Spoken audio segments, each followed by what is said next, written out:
Bonjour à tous et bienvenue pour notre émission Dialogue littéraire de septembre. Si certains sont d'ores et déjà nostalgiques des matins d'été, des effluves estivales ou encore des souvenirs d'ailleurs, nous avons tout de même une excellente nouvelle car oui, c'est la rentrée, mais c'est surtout la rentrée littéraire.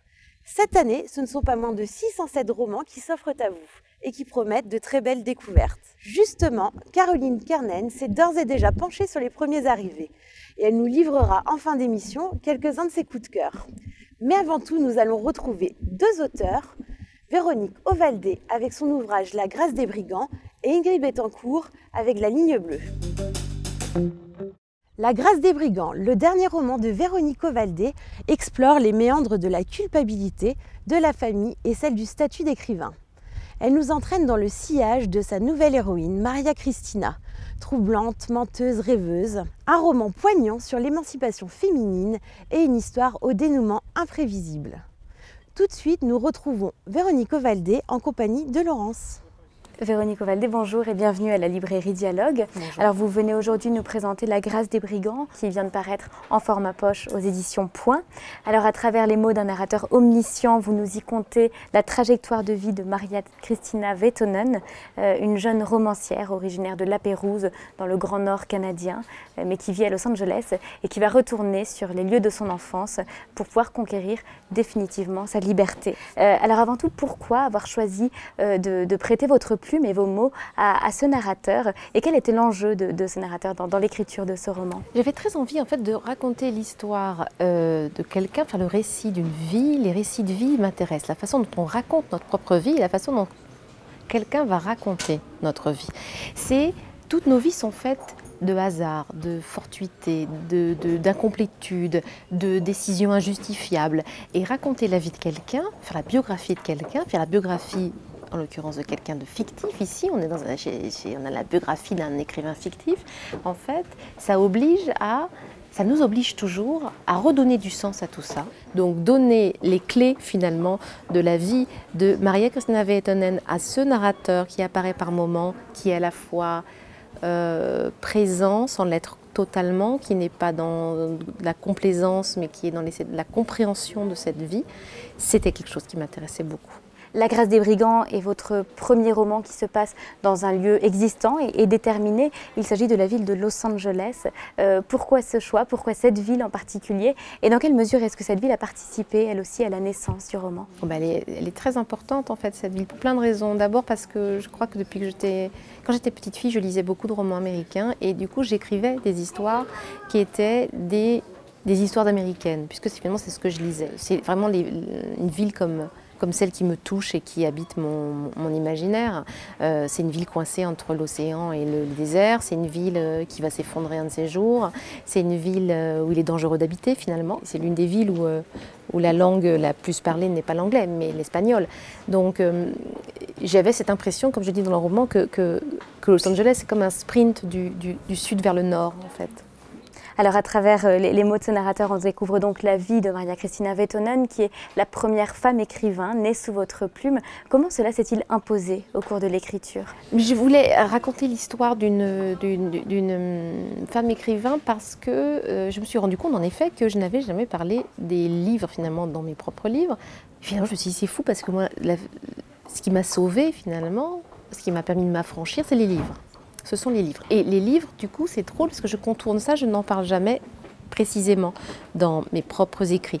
Et je me dis, évidemment, il faut que je raconte l'histoire d'une femme écrivain. Et une femme écrivain qui est sauvée par les livres, qui s'émancipe par les livres, mais particulièrement une femme ici, parce qu'il y a un statut particulier des artistes femmes. Il est très différent des artistes hommes.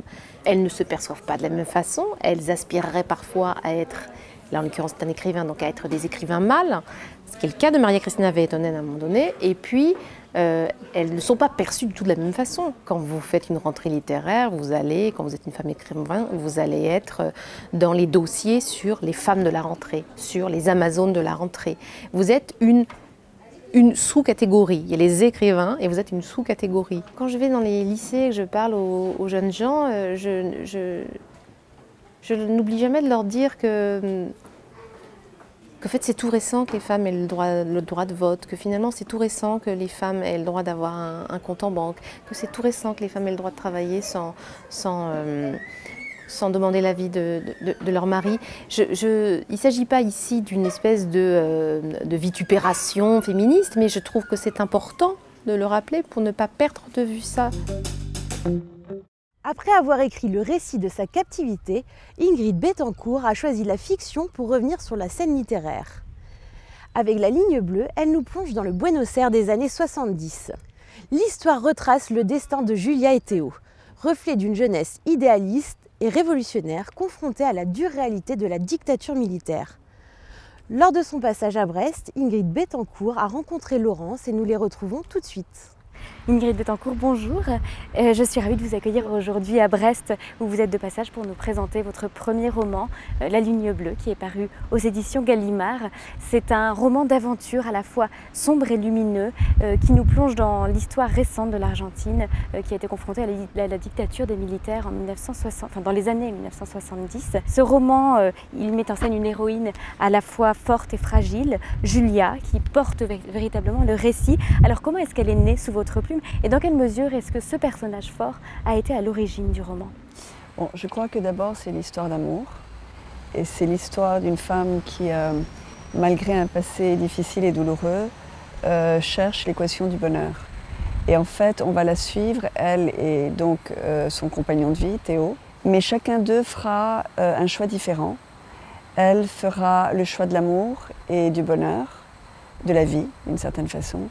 Et lui restera ancré à son passé, parce que je crois que c'est des questions qu'il faut que nous répondions individuellement, chacun dans notre silence et dans notre intimité. La Ligne Bleue, c'est un roman d'amour et d'aventure. C'est aussi un roman qui nous plonge dans l'histoire de l'Argentine et qui nous fait découvrir le mouvement des Montoneros, ces jeunes d'Amérique latine qui étaient à la fois idéalistes et révolutionnaires et qui étaient fascinés à la fois par la figure du Christ et par celle de Che Guevara. Est-ce que vous pourriez nous en dire plus sur cette jeunesse? Oui, moi je voulais partager avec mes lecteurs cette découverte. Une jeunesse dans les années 70 en Argentine qui se nourrit de mai 68 France, donc qui se rapproche de la France de plein de façons, et qui, alors qu'en France, mai 68 est vécu comme quelque chose de gai, comme cette irrévérence de la jeunesse et ce besoin de créativité, un petit peu de bousculer les structures, ben là-bas c'est un génocide de 30 000 jeunes qui vont disparaître, qui vont être torturés. C'est aussi une réflexion sur est-ce que nous sommes, par exemple, soumis au destin? Est-ce que nous perdons notre liberté par ce fait? Ou est-ce qu'au contraire, notre liberté, elle s'exerce dans les émotions que nous choisissons pour faire face à ces événements que nous ne pouvons pas nous-mêmes choisir? Alors à travers l'histoire de Théo et Julia, qui sont des survivants de toute cette dictature, de l'emprisonnement, de la torture, on se pose la question de la vengeance ou du pardon. C'est une question qui nous ramène à votre propre vécu, à votre histoire, puisque vous avez été séquestré pendant 6 ans dans la jungle amazonienne par les FARC. Quel est aujourd'hui votre sentiment vis-à-vis des FARC? Bon, vis-à-vis des FARC, mon sentiment, il est, disons, le résultat d'un cheminement de réflexion spirituelle très fort, d'essayer de comprendre et surtout de pardonner. Alors, est-ce que le pardon, finalement, n'est pas plus facile lorsque nous arrivons à nous pardonner à nous-mêmes, dans le sens où, parfois, nous nous disons j'ai pas agi comme j'aurais dû être plus fort, j'aurais dû me battre plus, j'aurais peut-être pas dû laisser aussi facilement que l'autre abuse de moi ou qu'il m'humilie, et que c'est dans ce rapport avec soi-même que nous avons beaucoup de mal à pardonner. C'est comme si nous en voulions à l'autre de nous renvoyer une image de nous-mêmes qui ne nous plaît pas. Et que peut-être il faut apprendre à nous pardonner pour ensuite accepter que les autres puissent nous faire mal, parce qu'eux aussi ils ont du mal à se décoder, ils ont du mal à comprendre les émotions qui jaillissent en eux, et que être humain, être profondément humain, c'est aussi avoir beaucoup de compassion pour l'autre dans ses incohérences. Nous retrouvons tout de suite Caroline qui nous a sélectionné quelques-uns de ses coups de cœur de la rentrée littéraire. Bonjour Caroline. Bonjour Mathilde. Alors je crois que tu nous as sélectionné 3 ouvrages que tu voulais nous présenter. Oui, des romans de la rentrée littéraire étrangère, à commencer par un livre qui s'appelle Deep Winter de Samuel Gailey aux éditions Gallmeister. Il s'agit d'un roman noir, un roman d'atmosphère qui se passe dans un petit village américain de 379 âmes où absolument tout le monde connaît tout le monde et où en particulier est retrouvé un cadavre. Alors qui retrouve ce cadavre? Ce n'est pas anodin, c'est un grand homme bourru, un peu le géant bonnet du village. On se retrouve un peu le Lénine Steinbeck dans Des souris et des hommes. Et c'est ce monsieur-là, le coupable tout désigné de l'histoire. Et la traque va durer 24 heures intenses, où l'innocent coupable est pourchassé au travers les forêts de ce petit village. On est donc entre Steinbeck et Lynch, c'est absolument prodigieux. Donc le deuxième ouvrage est un roman également étranger? Oui, aussi un roman américain, c'est un roman choral. On est aussi dans un village, mais cette fois on est dans le Midwest, donc dans des contrées très agricoles. Et on retrouve des personnages qui ne se croisent qu'à des enterrements et un mariage, ça, si ça vous rappelle un film. Là, ce sont des personnages qui se retrouvent donc à l'occasion d'un mariage. Ils sont tous trentenaires, ils ont suivi des voies, des parcours très différents les uns des autres. Il y en a un qui est courtier, il y en a deux qui ont repris des exploitations agricoles. Et il y a une star du rock absolument connue à l'international. Ils se retrouvent tous là, ils ont évidemment vécu des parcours différents après avoir vécu enfant dans ce village. Voilà, j'ai beaucoup aimé ce roman parce que justement on entend les voix des différents personnages. Ils racontent brillamment mais très différemment la même vie en fait. C'est très intéressant. Et donc le dernier ouvrage, je crois que c'est un roman tout public. Oui, alors c'est édité par Helium pour la rentrée littéraire, ce qu'ils appellent la rentrée littéraire ado. Ça s'appelle Humain ou Humans de Matt Haig et c'est cette fois un petit peu un livre qui tire vers la science-fiction. Imagine un extraterrestre venu d'une galaxie très très lointaine qui ne connaîtrait absolument rien des humains. Il doit revêtir l'apparence d'un être humain et prendre son boulot, sa famille, se faire passer complètement pour lui. Et donc arrivé sur Terre, il va se frotter à ce qu'est un humain. Donc déjà il va devoir apprendre la langue très très vite parce qu'il ne faut pas qu'il se fasse démasquer. Grâce à cet extraterrestre, tu vas voir les humains plus comme des êtres d'amour, épris d'art et de bonnes choses plutôt que des êtres violents. Donc c'est un livre positif, optimiste, drôle, parfois même cinglant, que je recommande à tous à partir de 13 ans. D'accord. Eh bien merci Caroline. Merci Mathilde. Très bientôt. À bientôt. Voilà, notre émission Dialogue littéraire de la rentrée est maintenant terminée. Merci de nous avoir suivis. À très bientôt et sur ce, bonne lecture.